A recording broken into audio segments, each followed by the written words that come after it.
Un archevêque avec des baskets. Nous sommes en 2002, Philippe Barbarin vient d'être nommé à la tête du diocèse de Lyon, un poste éminent au sein de l'Église catholique française. Il n'a alors que 51 ans.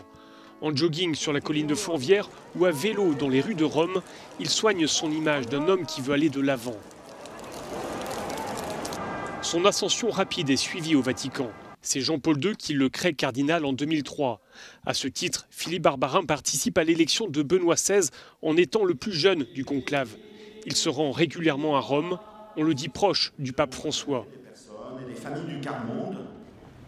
Comme le souverain pontife, le cardinal Barbarin a un style direct, il communique sur les réseaux sociaux et comme le pape François, il se veut proche des plus pauvres. Une sensibilité forgée, dit-on, lors de son séjour à Madagascar dans les années 90. Quand les chrétiens d'Orient sont persécutés en Irak, le cardinal lyonnais prend son bâton de pèlerin et se rend à Mossoul pour distribuer de la nourriture et célébrer des messes. Un style qui détonne dans l'épiscopat français, une personnalité qui séduit ou qui agace. Et puis il y a ces prises de position qui passent mal, y compris chez certains fidèles. Le cardinal Barbarin participe à des défilés de la Manif pour tous, hostile au mariage homosexuel.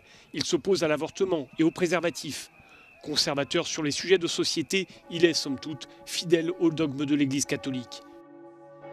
Une église silencieuse sur les affaires de pédophilie qui la mine depuis des années. Et Monseigneur Barbarin, lui le communicant, jugé coupable pour ne pas avoir dénoncé des faits d'abus sexuels dans son diocèse. Un cardinal qui avait si vite gravi les échelons et qui se retrouve aujourd'hui déchu.